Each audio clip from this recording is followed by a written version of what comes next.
भाई तो कार्यक्रम की अगली कड़ी में माननीय राहुल कुशवाहा जी फिर मंच पर आए और आगे हमारे मुख्य अतिथि मुख्य वक्ता जी माननीय राकेश मौर्य जी अपनी बात को रखेंगे। आप लोगों से निवेदन है कि जो लोग वहाँ पे बाहर खड़े हुए हैं, इधर उधर घूम रहे हैं, तो कृपया स्थान ग्रहण करें। धन्यवाद आरपी जी। जो खाना के पंडाल के पास लोग हैं उनसे हमारा विशेष हाथ जोड़ के अनुरोध है, क्या घर जाके यही बताओ खाना खाया पिया घूमे मस्ती की और आगे चले आए। ये नहीं सोचना है कि जो आदमी महीने भर से लगा है प्रदेश भर के लोगों को इकट्ठा करने के लिए कितनी मेहनत किए होंगे बेचारे आरपी जी, कि कोई बिजनौर से आ रहा है, कोई फर्रुखाबाद से आ रहा है, कोई लखनऊ से आ रहा है, कोई चंदौली से आ रहा है। हम सबको यहाँ इकट्ठा करने के लिए जिस आदमी ने जी तोड़ मेहनत की उसका सिला यह है कि खाना खाने में मस्ती दिखा रहे हो। यही हमारा समाज है, यही दुआई दी जाएगी बदायूं के लोगों को। आप अगर 10 मिनट 1 घंटा 1 दिन अगर अपना नहीं दे सकते हो तो इससे तो अच्छा ना आते। पूरे प्रदेश भर में जो आदमी घूम रहा है भूखा प्यासा, हमको आपको गली मोहल्ले में शहर से सब जगह से इकट्ठा करने के लिए एक संगठन का नाम दिया, समाज को जोड़ने के लिए काम कर रहा है। हम आप सब लोग खाने के लिए परेशान हैं। बहुत सारे यहाँ लोग होंगे, माताएं बेचारी बैठी हैं, बहनें, इनको भी तो भूख लगी होगी, प्यास लगी होगी। जो लोग खाना पंडाल के पास है, मेरा उनसे हाथ जोड़ के अनुरोध है वो लोग सब पंडाल में आए। और मैं अपनी कोई भी बात नहीं कहूंगा, लखनऊ से चलकर पूर्व मंत्री आदरणीय बड़े भाई राकेश मौर्य जी जो आए हुए हैं उनकी बात को सुने, मैं पूरा समय उनको देखूं। लेकिन आप लोग वहां से आइए। मैं एक बार भोपाल में गया था, रायसेन, गोपाल सिंह कुशवाहा वहां के प्रदेश अध्यक्ष हुआ करते थे, उनसे भी मेरी बात हो गई। मैं 2010 से लेकर आज तक जिला पंचायत सदस्य हूं, तीसरी बार। 22 साल की उम्र में पहली बार जिला पंचायत सदस्य हुआ था। मेरी बात को बुरा न मानना, अगर गलत लग रहा तो मुझे माफ कर देना। संघर्ष नहीं करोगे, त्याग नहीं करोगे, कुछ हासिल होने वाला नहीं है। बहुत बहुत सब होते रहे, होते रहेंगे, कुछ नहीं मिलने वाला किसी को।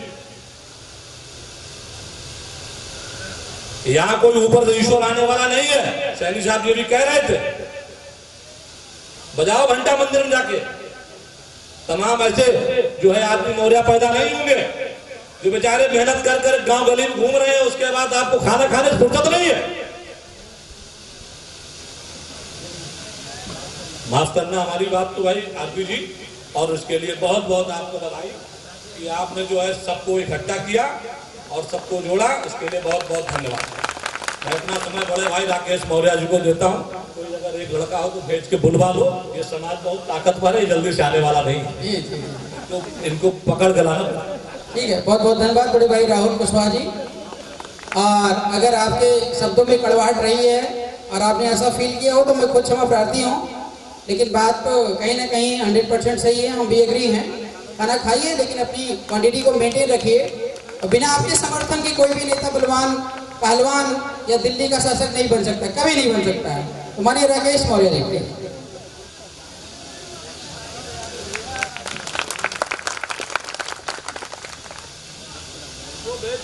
बहुत होगा, मैं दिखवा लिया हूं ना इनको, भेज के पहले है काफी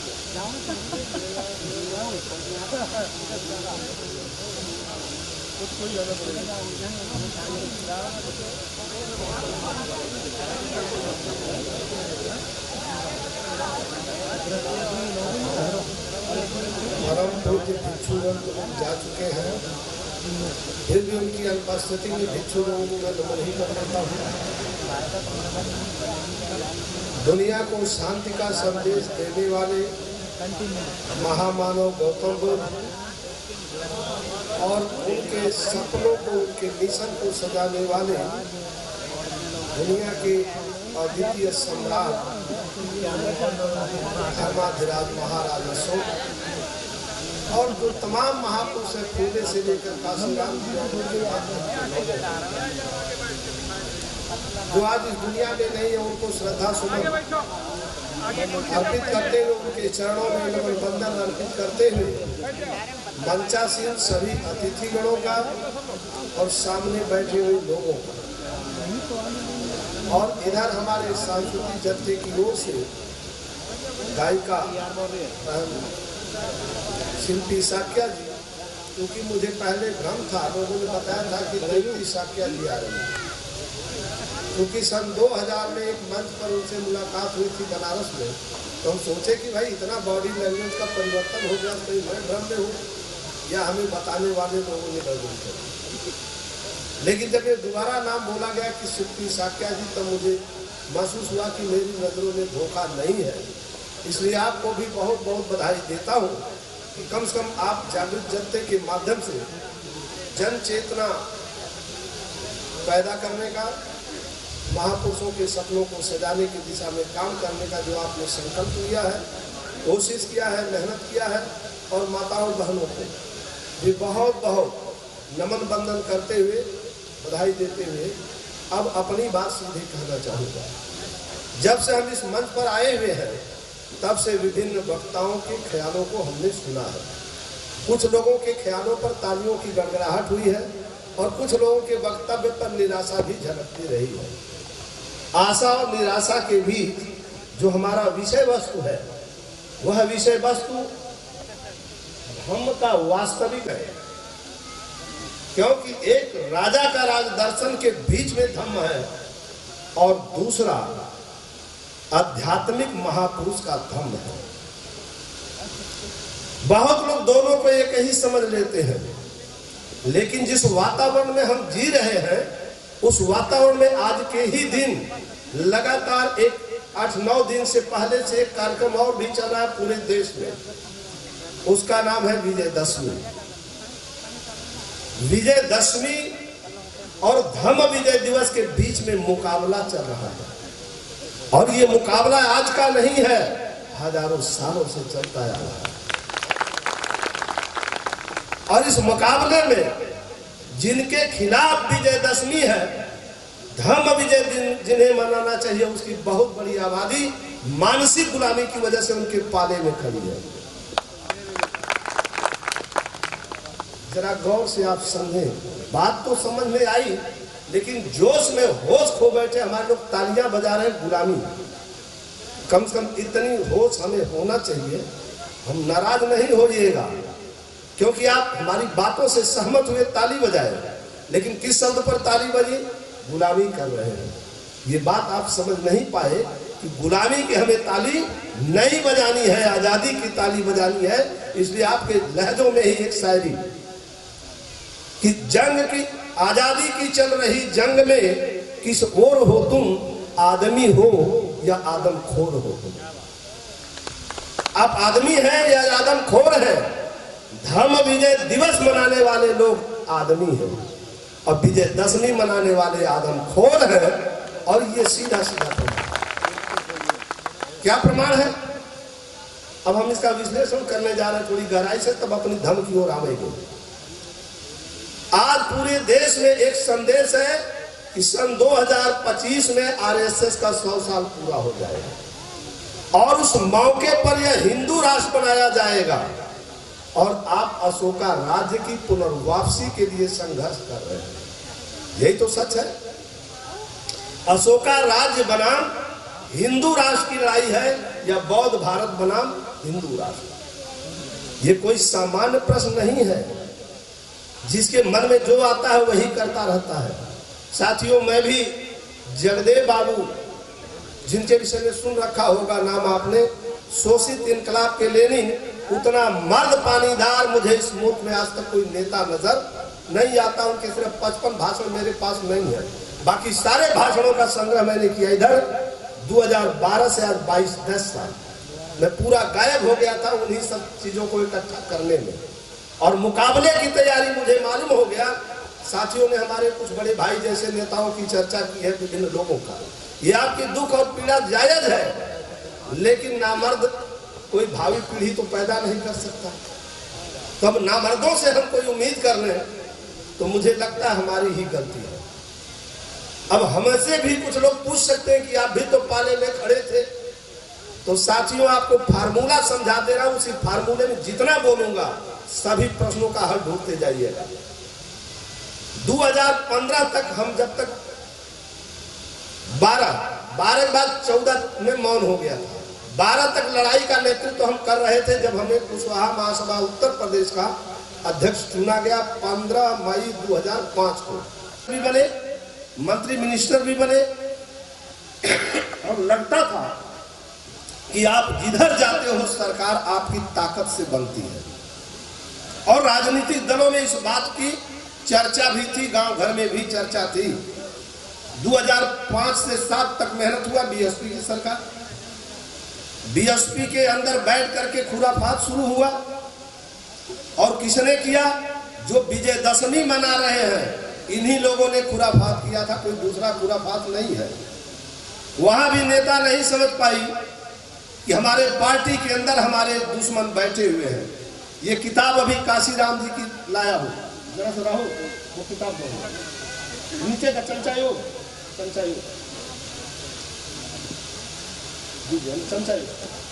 मित्रों, यह किताब जब अंग्रेजी में थी 10 रुपया, आज इसका दाम 100 रुपया है। मैं अंग्रेजी बहुत नहीं जानता लेकिन मोटी मोटा तो जान ही रहा था। इस किताब को सन 83 में मैंने पढ़ा था जब अंग्रेजी में लिखी हुई थी। और इस किताब को कम से कम 25-30 बार मैं पढ़ गया। अगर कोई भी इस कौम का व्यक्ति ये चाहता है कि अशोक का भारत पुनः लौटे तो इस किताब को जितना अधिक से अधिक हो सके खूब गहराई से पढ़िए और समझिए। यह किताब आपको अशोक का भारत बनाने में सहायक है।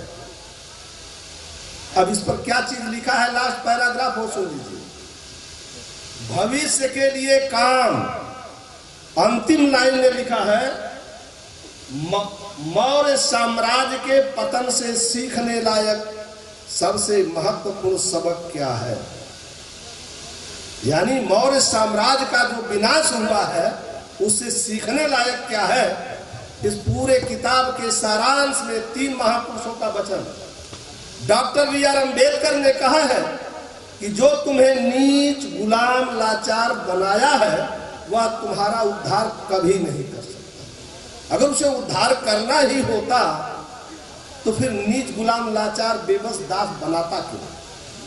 और दूसरे महापुरुष हैं शोषित इनकलाब के लेनिन जगदेव बाबू। उन्होंने कहा है कि बाघ बकरी की रक्षा कभी नहीं कर सकता। और ये बात उन्होंने लेनिन के साम्राज्य के बाद स्टालिन, स्टालिन के बाद ब्रेजनेव की सरकार के वहां के सूचना विभाग के प्रमुख और प्रसिद्ध इतिहासकार पॉल गॉड लेविन से सवाल जवाब हुआ। उस सवाल जवाब में कहा है कि क्या बाघ बकरी की रक्षा कर सकता है, कुत्ता मांस की रखवाली कर सकता है, बिल्ली दूध की रक्षा कर सकती है, घोड़ा घास से दोस्ती कर सकता है।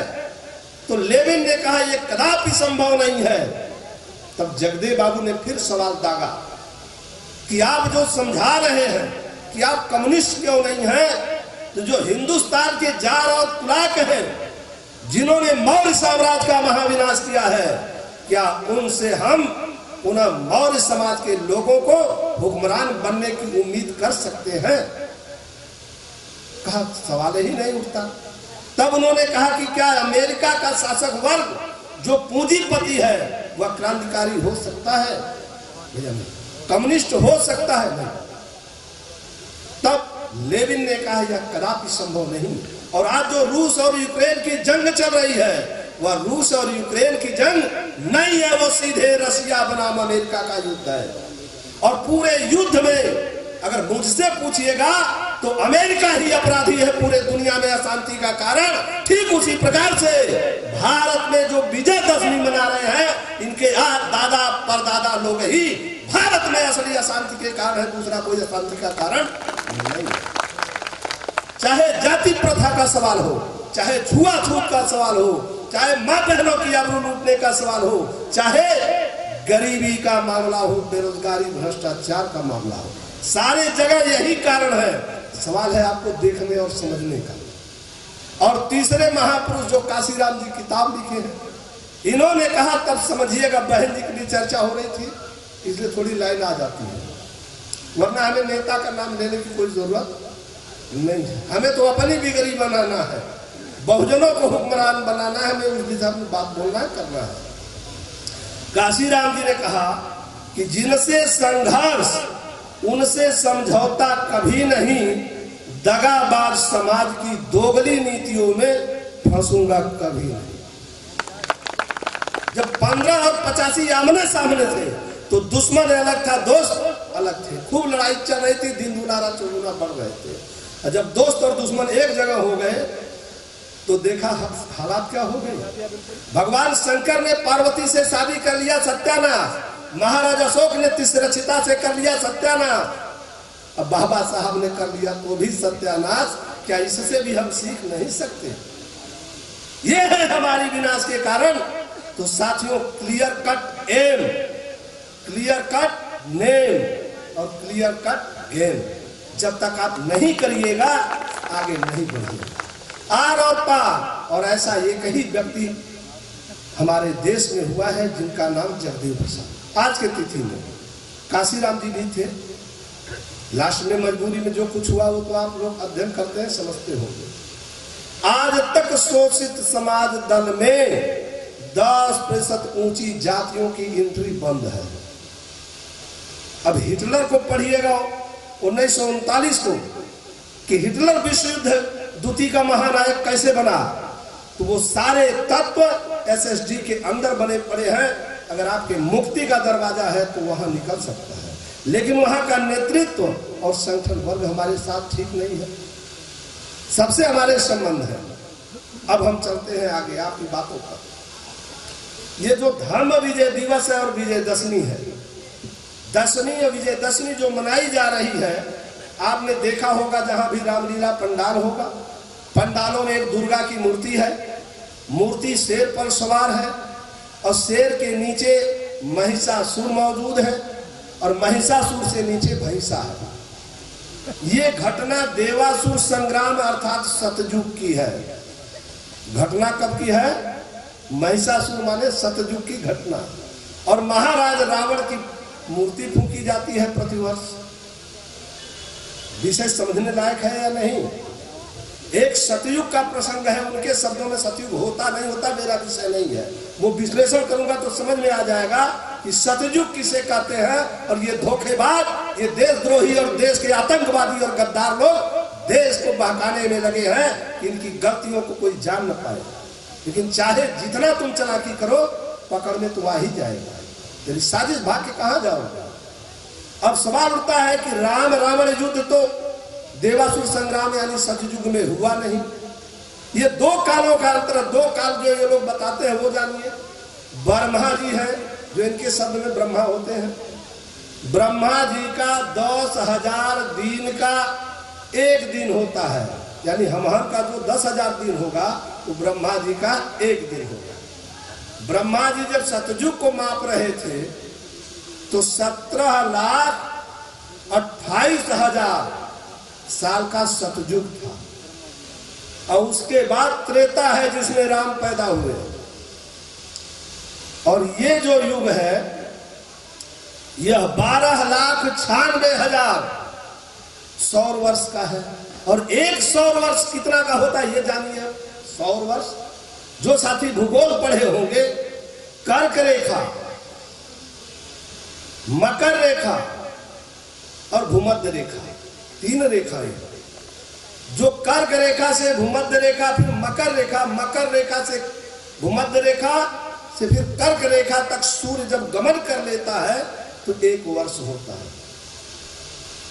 अब इस 1 वर्ष के हिसाब से नापिएगा इनका सतयुग, फिर त्रेता, फिर इनका द्वापर नापिएगा तो द्वापर 8,64,000 सौर वर्ष का होता है।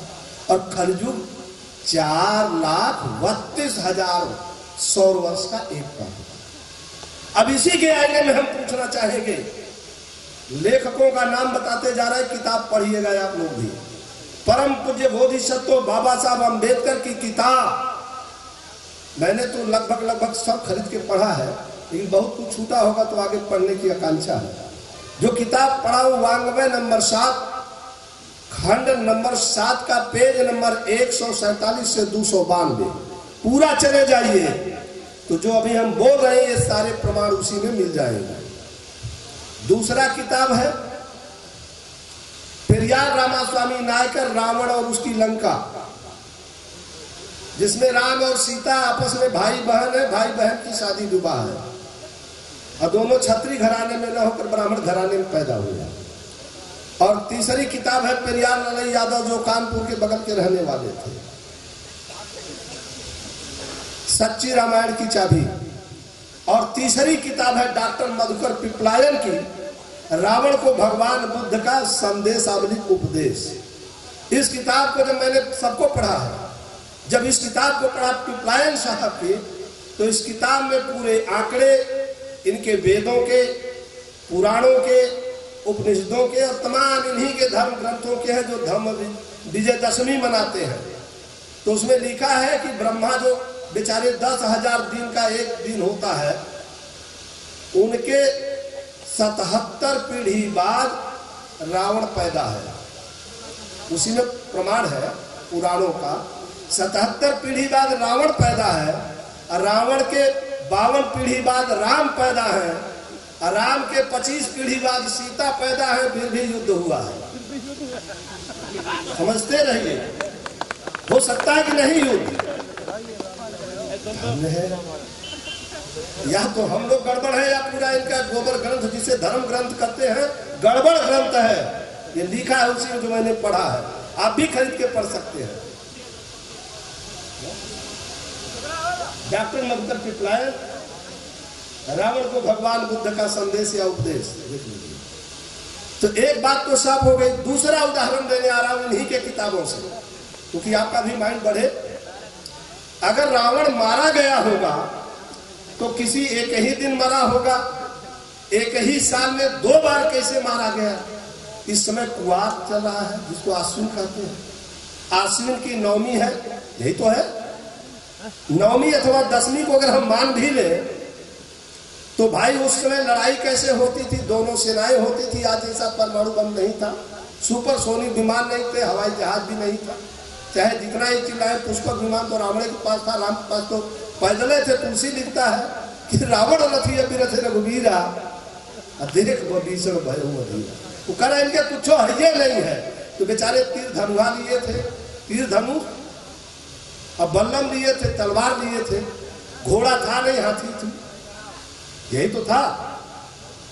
अब सवाल ये उठता है कि क्या बरसात के दिन जो 4 महीने घनघोर बरसात का दिन है, युद्ध होगा? क्यों भाई? 15 जून से 15 अक्टूबर तक बरसात का महीना माना जाता है, इसलिए युद्ध का नियम था, युद्ध नहीं होगा। तो इसने तो मरने का प्रश्न नहीं, फिर मनाते क्यों? सवाल का जवाब दो हिंदूवादियों, वरना बेईमानी करना बंद कर दो। अब सवाल उठता है चैत का नवरात्र वहां 14 तारीख को माना जाता है, यहाँ 9 तारीख को। अब यह सवाल उठता है कि जवाब दो भाई, 14 तारीख को तुमने मारा कुआर में 9 तारीख को या 14 तारीख को चैत में मारा? ये सब कल्पना है। अब आइए दुर्गा मैया का जो बनता है फोटो, अगर कहीं आपके घर में फोटो होगा या बाजार में बिकता हो तो खरीदिएगा सावधानी से। दुर्गा जी है, नीचे शेर है, उसके नीचे महिषासुर है, उसके नीचे भैंसा है। दुर्गा माई सीधे मार रही है तो महिषासुर को मार रही है बल्लम से, और शेर मार रहा है भैंसा को। मतलब आदमी को नहीं पूछ रहा है, समझ रहे हैं? और नीचे ऐसे तिर्यक करके 3 तरफ से रेखा खींची जाएगी और जिधर से जोड़बा में अंक रहे ना तो योग विषय आवेगा। अब एक का मतलब हो का चीज हो, समझे? कभी नहीं समझ पाए। योग 20 का मतलब है 20 कन्या है, ये कोई देवी देवता नहीं है, 20 कन्या है। और जो उनका काम है, हर बार जब बनता है हल्ला गुल्ला मचता है, दाल मंडी से मिट्टी आए बगैर मूर्तियां नहीं बनती।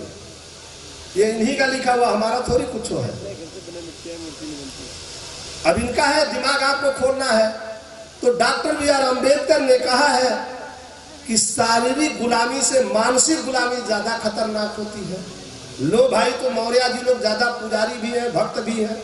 अब साक्या मौर्य सैनी भक्त न हो कुशवाहा, तो फिर कैसे देश चलेगा? इनसे ज्यादा भगतिया कहाँ है? लो तो एक उदाहरण और सुनाता हूं, विजयदशमी मनाने वालों का। मार्कंडे पुराण एक ठो है, सुना है? अरे 4 वेद 6 शास्त्र 18 पुराण, उस 18 पुराण में एक तो है मार्कंडे पुराण। और मार्कंडे पुराण में एक पूरा शीर्षक है 108 लड़कियों द्वारा किया गया दाव पेच का उदाहरण, जिसे कहते हैं देवियों का महात्म्य, कहते हैं देवी महात्म्य शीर्षक। अब पूरा उसको निकाल के एक नई किताब बन गई, उसका नाम है दुर्गा सप्तशती, जो पूरा 9 दिन पाठ होता है। उस दुर्गा सप्तशती के अध्याय 8 को खोल लीजिए, पेज नंबर 135 को खोलिए और चले जाइए दोहा श्लोक नंबर 1 से लेकर 43 तक। 3 से जब शुरू करिएगा तो 43 तक में विभिन्न जातियों की चर्चा है। अब मैं भी मित्रों प्रतिवर्ष ऐसे ही जब पागल और अज्ञानी था, दिमागी गुलाम था, तो मैं भी नवरात्र भर उपवास करता था, अग्नि खून चढ़ाता था। क्योंकि संस्कृत मुझे एक बात पढ़ने को बार बार प्रेरित करती थी कि डॉक्टर अंबेडकर को भारत में संस्कृत क्यों नहीं पढ़ने दिया गया। ये बात मन को कचोटती रही, तो संजोग से संस्कृत भी मैंने ले रखा था, इसमें कुछ अर्थ भी जानता था।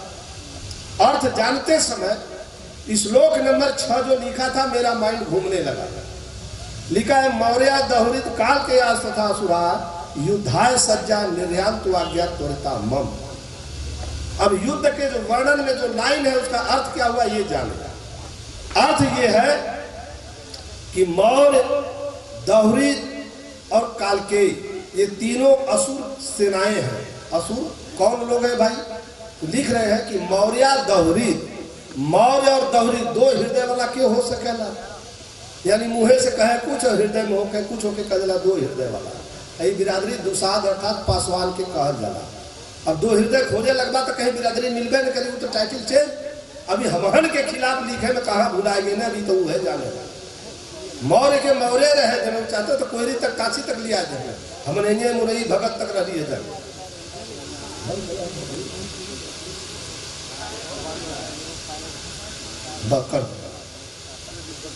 तो मौर्य दहुरित कालकेय, कालकेय माने कौन भील, ये जातियों की जो महत्वपूर्ण सेना थी, वह युद्ध मैदान में शस्त्रों से सुसज्जित होकर दुर्गा जी के खिलाफ लड़ने के लिए जाए।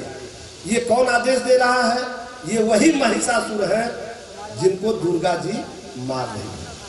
समझिएगा, ये महिषासुर दुर्गा जी को मार रही है। तो महिषासुर का तो चित्र बनता नहीं है, बनता है उसमें रावण को फूका जाता है। तो अब ये महिषासुर के विषय में जानना जरूरी है कि जो महिष पर सवार असुर है, तो ये मौर्य लोग पूरा असुर है। अब असुरों के लिए जो लिखा पढ़ी में है, अब इनकी धार्मिक भावनाएं भड़क जाती हैं दुर्गा माई पर बात करने पर, तो हमारी और हमारे कौम की भी भावनाएं भड़कती हैं। मैं चाहूंगा जिला पदाधिकारी डीएम और एसपी संज्ञान ले और न्यायाधीश संज्ञान ले, हाई कोर्ट, सुप्रीम कोर्ट, और इसको बंद करने पर आदेश पारित करे। ये हमारी और हमारे समाज की मांग है। क्यों हमारे पूर्वजों की बेइज्जती करोगे? हमारी भी धार्मिक भावना भड़कती है। अब मैं आगे आता हूं। अब तुलसीदास, इनकी भड़कती तो है ही ना, अगर भड़क जाती तो सारे काम हो जाते। वो तो भड़क के रहेगी। ये कारवां अब किसी के न रोके रुकेगा, और रुकेगा तो मंजिल का होके रुकेगा। क्योंकि एक कारवां वो नई सरजमी चाहता है, जमीन पर नया आदमी चाहता है। इसलिए कि नई आस इंसान में जल के रहेगी, जमाने की हालत बदल के रहेगी, बदल के रहेगी। हम तो देख ही रहे हैं कि क्या होने वाला है। इसीलिए मैं बहुत घबराहट में नहीं हूं। हमारे बड़े भाई हैं आरपी मौर्य जी, समझ रहे हैं ना, ये थोड़ा जल्दबाजी कर रहे हैं, बस इतना ही हमें घबराहट है। क्योंकि हमारे लोग के गले में जब तक हड़िया नहीं बांध दी जाए और पीछे झाड़ू, तब तक कि कहाँ अखाड़ू राज की स्थापना करेंगे।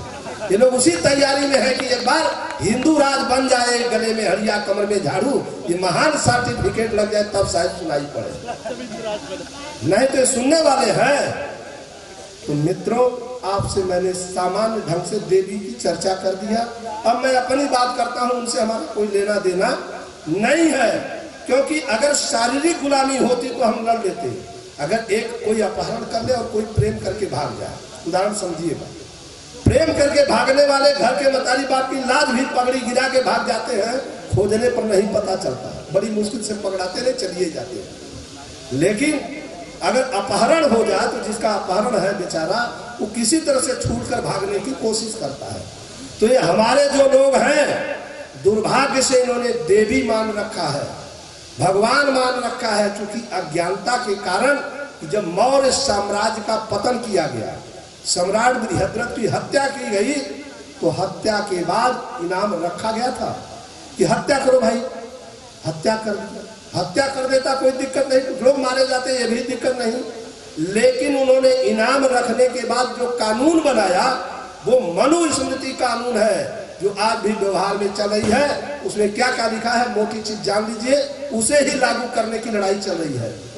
बाबा साहब अम्बेडकर का संविधान व्यवहार में नहीं है, कागज पर दीमक का खुराक बना हुआ है। संशोधन के माध्यम से मनुस्मृति लागू है।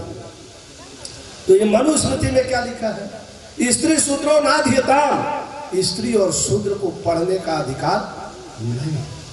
जरा गौर से माता बहनों सुन लेना, जो भी औरत है वो पढ़ने का अधिकार नहीं। मैं पहले सोचता था कितने ये नीच लोग हैं कि अपनी माँ बहनों को पढ़ने नहीं देते, बड़ाई तो गड़बड़ लोग हैं। लेकिन उसका खुलासा तब हुआ जब 21 मई 2001 को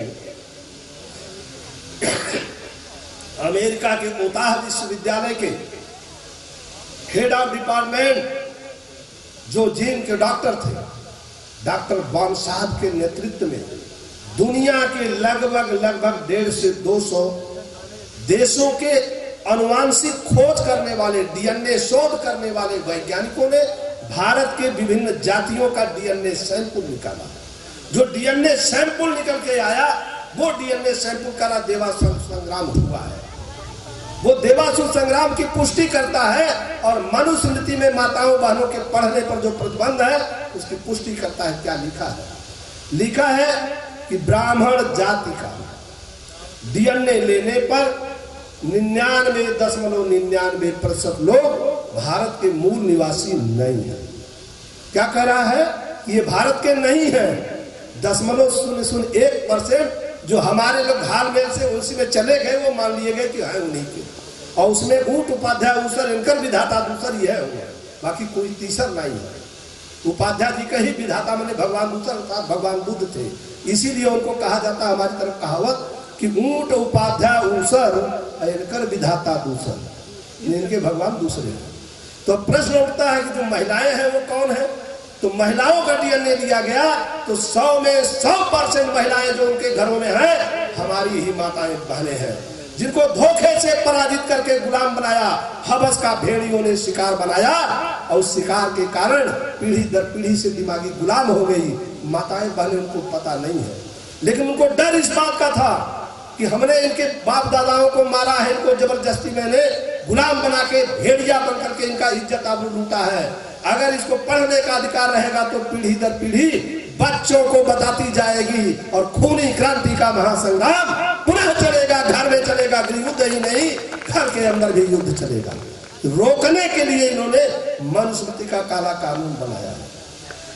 बात समझ आई? ये काला कानून तब बंद हुआ जब 26 जनवरी 1950 को परम पूज्य बोधिसत्व बाबा साहब अम्बेडकर का संविधान आया। वरना उसके पहले उसी को वो रखना चाहते हैं। उसी तरह से जो राजपूत वर्ग है, इनका डीएनए 99.98% 0.002%। वो हमारे लोग हैं जो उसी में घाल मेल कर गए हैं। औरतें भी उनकी हमारी हैं। इसी तरह से वैश्य वर्ग है, ये 99.99% है, 0.004%। ठीक यही घटना। बाकी जितने भी शूद्र और अछूत हैं और जो मुस्लिम हैं, इनका डीएनए 100 में 100% भारत का मिला है। ये इतिहास की सच्चाई नहीं बल्कि इतिहास को प्रमाणित करता हुआ डीएनए है। जैसे नारायण दत्त तिवारी बड़े बहुपिया बने थे, हमारा नहीं है उज्ज्वला रमन से संबंध, रोहित शेखर मेरा बेटा नहीं है, कहा आओ भाई डीएनए हो जाए। डीएनए के बाद बोलती बंद, 90 साल 95 साल की अवस्था में शादी करके स्वीकार किया। सच यही है ना। तो साथियों चीरफाड़ करना सीखो। अब अगली बात हम कहना चाहते हैं, जब इतनी सच्चाई स्पष्ट हो गई तो जो फूले साहब ने हमें गुलामगिरी में लिखा है कि ये विदेशी है और कितनी बार भारत में आए हैं, जरा सोचो उस महापुरुष का कलेजा, उनका बौद्धिक क्षमता कि जब पूरा का पूरा देश में हिंदू कानून लागू था, अकेला फूले साहब जिन्होंने अपनी पत्नी को पढ़ाया, माँ बाप ने घर से भगा दिया, बिरादरी वालों ने कटुआ काट दिया। अगर फूले साहब डर के घर में चले गए होते तो क्या आज राकेश मौर्य भाषण देते कि आप बढ़िया कपड़ा पहन लेते, कि हमारी माँ बहनें बढ़िया कपड़ा पहन के सड़कों पर घूमती गाना गाती? ये संभव नहीं था। एक फूले साहब का जो संघर्ष है, उस संघर्ष ने इतना रंग दिखाया है, वो फूले का कलेजा तौलो। आज तो गांव में बहस करने में डर जाते हो, वो पूरे देश में भिड़े हुए थे, लेकिन वातावरण सिर्फ एक था उनके फेवर में कि अंग्रेजों की सरकार थी, अंग्रेजों की सरकार थी। वरना इन बेईमान हिंदुओं की सरकार रही होती तो शहीद जगदेव प्रसाद की तरह से उन्हें भी फांसी पर लटका दिए होते। इस बात को समझने लायक चीज है। तो हम जब अशोका राज की ओर चलते हैं तो अशोका राज की पृष्ठभूमि में फूले, इधर बता के तब अशोक जी की तरफ लौटेंगे। चंद मिनट में मैं खत्म करूंगा, ज्यादा बातें हो चुकी हैं, इसलिए मेन बात कहूंगा कि करना क्या है।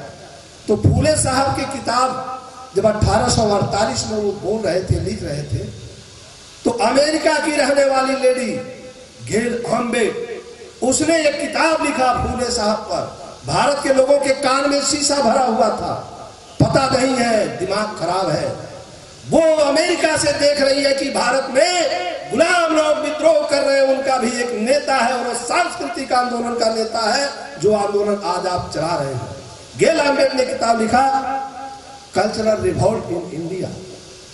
कल्चरल रिवोल्ट यानी सांस्कृतिक बगावत जो भारत में चल रही है, वो लिखती है। और उसमें जो उसने लिखा है वो हमारे आपके पढ़ने के काबिल है। दुनिया की नजरें भारत पर हैं, लेकिन जिनको आजादी लेनी है वही बेचारे गुलामी करने में लगे। अभी हमारे साथी लोग बोल रहे थे कि जो समाज अपने बुजुर्गों का इतिहास नहीं जानता वो समाज कभी हुक्मरान नहीं बन सकता। साथियों, इतिहास तो है आपके सामने। इतिहास में जिस तरह की बेईमानी की गई है, हमारे पूर्वजों पर कलंक का टीका लगाया गया है। इधर राष्ट्रनायक चंद्रगुप्त, जहां तुम्हारी हैसियत नहीं है, 15-17 देश आज तोड़ के तुमने बनाया है, तुम देशभक्त बनते हो। ये विजयदशमी मनाने वाले देशभक्त कहते हैं अपने को, लाज शर्म भी नहीं आती। राष्ट्रनायक चंद्रगुप्त और अशोका द ग्रेट ने जो मौजूदा भारत है, उस भारत का क्षेत्रफल है 32,87,263 वर्ग किलोमीटर। ये भी नए आधुनिक युग के हमारे मसीहा सरदार पटेल की देन है, वरना और किसी की हैसियत नहीं है। तो राष्ट्रनायक चंद्रगुप्त ने जो भारत बनाया वो 83 लाख वर्ग किलोमीटर का भारत था, और अशोका द ग्रेट ने जो बनाया है संपूर्ण एशिया महाद्वीप, जहां तक भगवान बुद्ध और उनका संदेश है, वहां का राष्ट्र धर्म है या व्यवहारिक धर्म है, वह पूरा का पूरा भारतवर्ष कहा जाता है। आप भारतवर्ष के सदस्य हो, लेकिन अपनी जड़ें तुमने काट डाला है। इनकी बेहयाई में, और कैसे ये काउंटर करते हैं, इनकी काउंटर एक्शन को समझिए। पूरे देश में हिंदू बनाम मुसलमान का झगड़ा है। मैं चुनौती देता हूं पूरे देश के आरएसएस के लोगों को। अभी मोहन भागवत एक सप्ताह पहले केरल में बयान दिया था। इस देश का सुप्रीम कोर्ट चुप बैठा है, हाई कोर्ट चुप बैठा है, और सरकारें उसी के गुलामों की है, ये चुप बैठे। उसने कहा कि भारतीयता और हिंदू दोनों एक है। इसी पर मेरी चुनौती है कि भारत का संविधान प्रत्येक व्यक्ति को भारत का राष्ट्र का नागरिक और राज्य का नागरिक दोनों एक मानता है। आपकी राष्ट्रीयता और नागरिकता क्या है? भारतीय है। कि और कुछ है? हिंदू नहीं ना है। राष्ट्र किसे कहते हैं और राज्य किसे कहते हैं थोड़ा समझ लिया जाए। और संविधान की प्रस्तावना क्या कह रही है? उसके खिलाफ पूरी आरएसएस, विश्व हिंदू परिषद, बजरंग दल और भाजपा है। और इनकी सजा क्या है? वो आईपीसी 160 से 160 में पढ़ के जरा देख लीजिए। फांसी से कम सजा है ही नहीं इनके किसी भी कार्यकर्ता से और नेता की। उसमें लिखा है, पढ़ लीजिए। उसमें किसी के खिलाफ घृणा और नफरत पैदा करना सब एक लाइन से आता जाएगा। तो क्या लिखा है ये जानिए। वहां लिखा है कि राष्ट्रीयता हमारी भारतीय है और नागरिकता भी भारतीय है। नागरिकता का नागरिक माने होता है आप किसी देश के सदस्य हैं, अंग्रेजी में कंट्री कहते हैं, और राष्ट्र कहते हैं नेशन। दोनों अंग्रेजी शब्द को विश्लेषित करिए तो अलग क्लियर हो जाएगा। राज्य और राष्ट्र, कंट्री एंड नेशन। राज्य के आवश्यक तत्व 5। राज्य का क्षेत्रफल होगा अर्थात भूभाग, जो कभी 250 लाख वर्ग किलोमीटर तक चला गया था और 90,48,090 वर्ग किलोमीटर अखंड भारत का क्षेत्रफल था। उस 90 लाख वर्ग किलोमीटर से आ गया 32 लाख, लगभग बेचारा 1/3 हो गया। तो यह देश जो इन लोगों ने तोड़ा, ये देशभक्त हैं। आज भी हिंदू राष्ट्र बनाने की वकालत करते हैं, देशभक्त हैं कि देशद्रोही और गद्दार लोग हैं। आगे राष्ट्र की परिभाषा और राज्य की परिभाषा में जन भूभाग दूसरे नंबर पर जनसंख्या है। भारत में 7,000 जातियों के 135 करोड़ से ज्यादा लोग निवास करते हैं। तीसरा तत्व है संप्रभुता और चौथा है सरकार। क्या आप संप्रभु हैं? जैसे अशोका द ग्रेट के दादा राष्ट्रनायक चंद्रगुप्त का बयान जब जारी होता था तो पूरी दुनिया सर माथे पर उठाती थी।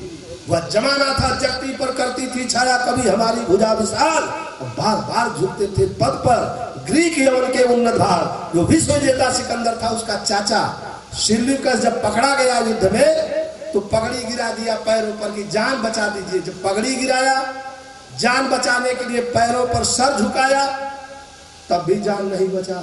कहा साहब एक ठे लड़की है उससे शादी कर लीजिए। शादी भी कर ली गई।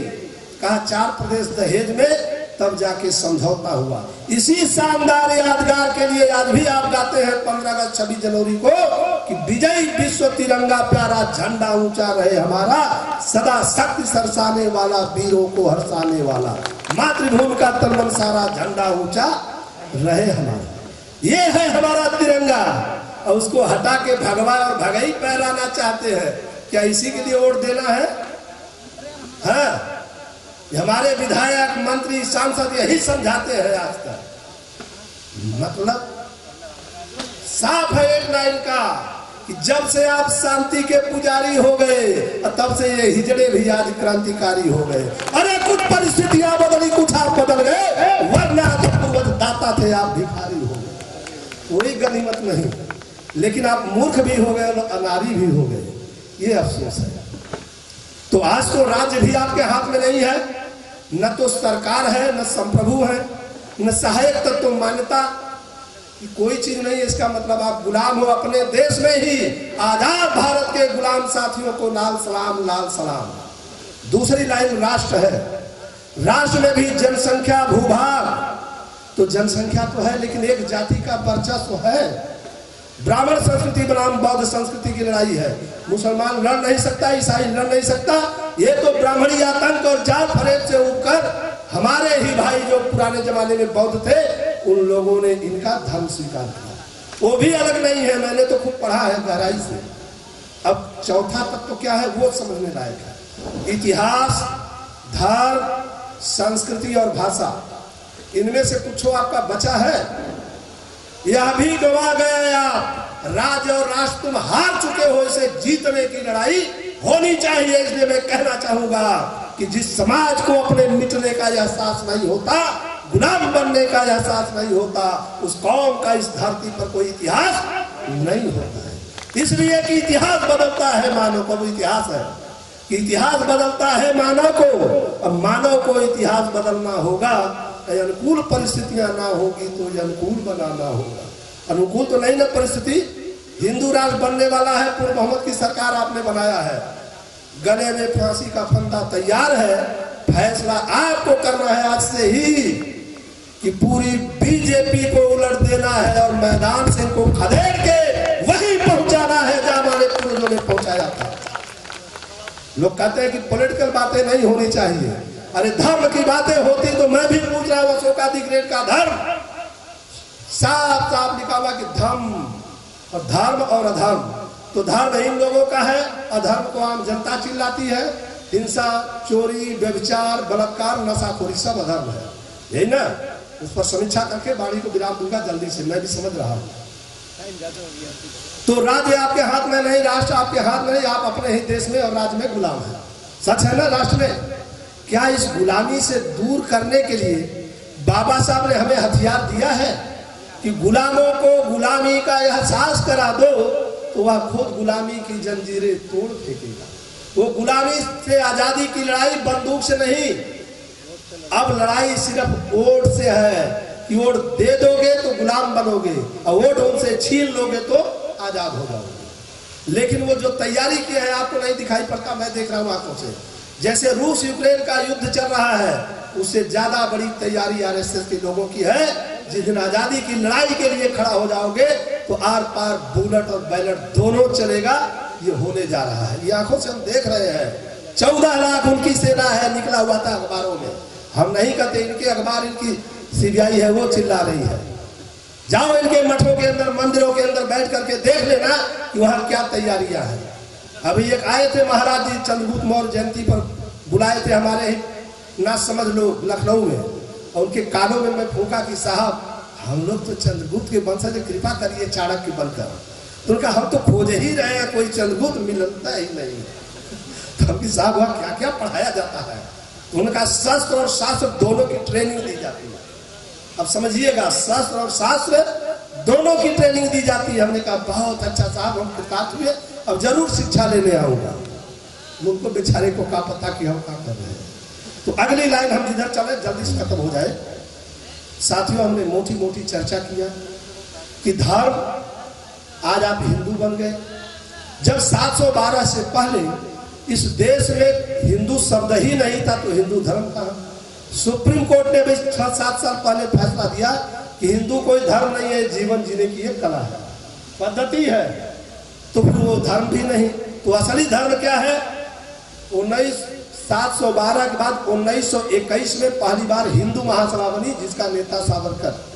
समझ रहे क्यों चिल्लाया? उसके इतिहास के पन्ने को समझिए तो आप अपनी बात समझेंगे। रूसी क्रांति हुई थी रूस में अंदर, 1,17,000 लोग एक दिन मारे गए थे लेनिन के नेतृत्व में।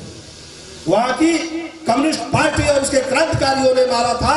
इस बात के लिए मारा था कि तुम लोगों ने हजारों साल से मेरी मां बहनों की आबरू लूट रहे हो, हमारी जमीनों पर कब्जा करके हमें गुलाम बनाए हो, भूख से छटपटा रहे हैं, बच्चे दूध से छटपटा रहे हैं, हमें रोजी रोजगार नहीं। उनमें जब सही बात की समझ हुई, जानकारी हुई तो खूब लड़े, दोनों तरफ से जंग चली और फतह हासिल हुई कम्युनिस्ट क्रांतिकारियों की, इनकलाबियों की जीत हुई। उससे लोग डर गए, चूंकि पढ़ा लिखा ये वर्ग था, भारत में बैठकर रूस की जंग को देख रहा था। और उस रूस की कम्युनिस्ट पार्टी का नेता सबसे पहले बनने के लिए गए ईएसएस नंबूदरी पाद, और इसी कानपुर में पहली उसकी सम्मेलन हुआ 24 में। और वो कौन है? वो शंकराचार्य के भाई है। देश की भूखी नंगी जनता को धोखा देने के लिए उसने अपनी 2200 एकड़ जमीन गरीबों में बांट दिया। और गरीब बेचारे दिमाग के अंधे सोचे बड़ा अच्छा आदमी, जमीन गरीबों में बांट दिया। इसी धोखे में आने के कारण आज तक कम्युनिस्ट पार्टी इस मुल्क के अंदर कोई क्रांति नहीं कर सकी। इसी बात पर सवाल जवाब पालगार लेविन और थॉमसन जामी, रूस और अमेरिका के दोनों महापुरुषों से जगदेव प्रसाद का हुआ था। जगदेव प्रसाद ने दोनों को नंगा कर दिया और अंत में कहा कि खून खून से मेल खाता है, इसीलिए कम्युनिस्ट पार्टी ऊंची जातियों की प्रबंध समिति है, इनसे कम्युनिस्ट इनकलाब की उम्मीद करना अव्वल दर्जे की बेवकूफी है। अगर कम्युनिस्ट पार्टी का नेतृत्व अनुसूचित जाति, जनजाति, आदिवासी और पिछड़ी जाति का होता, मुसलमानों का होता, तो कम्युनिस्ट पार्टी को गरीबों का दोस्त और रहबर हम मान लेते। लेकिन जब ऊंची जातियों की प्रबंध समिति है और खास करके जाति प्रबंध समिति सकती है। इसलिए communist party, Russian communist party की तो बात छोड़ो, हिंदुस्तानी कम्युनिस्ट पार्टी भी गई गुजरी है। मेरे जैसे सर्वहारा का बेटा उसमें जाने के विषय में तो सोच भी नहीं सकता है। यह बात हो तो जगदेव प्रसाद की हत्या हो गई। अब मैं अपनी बात विराम देता हूं, चंद लाइन क्या कहना चाहता हूं। जब आपका धर्म, इतिहास, संस्कृति में आती है चार बातें, विचार, आचार, त्योहार और संस्कार। हिंदुओं में 16 है, आप में 14। तो बाणी विराम दे दिया जाए चंद लाइन कि संस्कार जब बदलते ही नहीं तो सरकार बदल कर क्या होगा। जब नाव का माझी ही पागल है तो पतवार बदल कर क्या होगा। पतवार बदलने से नाव थोड़ी आगे बढ़ जाएगी। इसीलिए आपने राष्ट्रपति के आनंद सबको देखा, शेड्यूल कास्ट से रामनाथ कोविंद जी भी, और हमारी बड़ी बहन बैठी है मुर्मू जी, इनके बदल जाने से बदल गया क्या जमाने क्या नजर। और मायावती जी की 4 बार सरकार, 4 बार में 3 बार अखिलेश जी के बाबू जी की और 1 बार अखिलेश जी की। बिहार में कोई बदलाव हुआ, सामाजिक आर्थिक क्रांति आ गई यार। जब नहीं आई तो इसलिए आपको कहना चाहूंगा कि सदियों की बिगड़ी बनाने चले हैं, सदियों की बिगड़ी बनाने चले हैं, गफलत और नफरत मिटाने चले हैं। अरे गहरी नींद में जो सो गए हैं राष्ट्र नायक चंद्रगुप्त, अशोका और बाबा साहब भगवान बुद्ध के वंशज, उन्हीं को फिर से जगाने चले हैं, उन्हीं को फिर से जगाने चले हैं। तो बात को बंद कर दिया जाए तो लीजिए, बंद करने के पहले एक लाइन और, क्योंकि समय तो दिन रात बोलता रहूंगा, लेकिन एक लाइन और है कि शेरों तुझे स्वतंत्रता पुकार रही है। शेरों, आप मौर्य वंशी शेर है ना यार, जमाने को बदला है। सिकंदर को धूल में मिलाया तो मनवादी राज को भी तख्ता पलट किया है। तैयार हो जाइए, बदल जाएगा, मैं उसमें खुद लगा हूं। सही सलामत तैयारी कर लीजिए, 2024 में ही वह आंधी आ जाएगी जिस आंधी से बीजेपी का तख्त तो जाएगा ही। ये जो ज्यादा चिल्ला रहे हैं जेल के शिकंजे से दोबारा बाहर ना आने वाले नहीं है, वहां का पूरी तैयारी है। हम जनता क्या कर रही हो हम लोग देख रहे हैं। तो सदियों शेरों तुझे स्वतंत्रता पुकार रही है, और छूने को अशोका दी ग्रेट की बुलंदी, जनमानस तुझे ललकार रही है। क्या जम चुका है खौलता लहू विजयी अशोक का, नाहर की आत्मा तुझे धिक्कार रही है। खून जम गया है या भी है? क्यों भाई, खून जम गया कि भी है?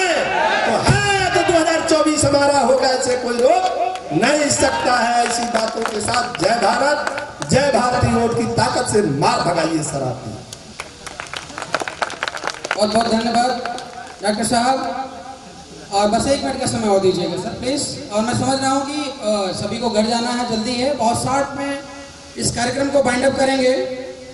और हमारे पास एक लेटर क्या है, यहाँ किसी का डॉक्यूमेंट छूट गया है। मिस्टर राजवीर पुत्र भोलेराम जी, निवासी ग्राम गडोरा, थाना उजानी, यहाँ पर रखा हुआ, कृपया इसको ले लें अगर आप यहाँ पे उपस्थित हैं तो। और बहुत सारे मोनूमेंट्स हैं, सभी को मैं अभी दे नहीं पाया हूँ। साथ ही साथ हमारे बीच में बहुत सारे वक्तागण भी रह गए हैं, तो मैं उनसे भी अनुरोध करूंगा, ज़्यादा नहीं, 2-4 मिनट का समय दे करके इसको बाइंड अप करें। और प्रदेश अध्यक्ष टीम में हमारे प्रभारी जी हैं, महेश कुशवाहा जी यहाँ पर हैं, और हमारे प्रदेश कमेटी के चीफ जो है इंद्र प्रताप मौर्य जी, उनसे अनुरोध करूंगा कि सैनी साहब को ये सप्रेम भेंट देकर के सम्मानित करें प्लीज। सर आप प्लीज मंच पर आए। और साथ ही साथ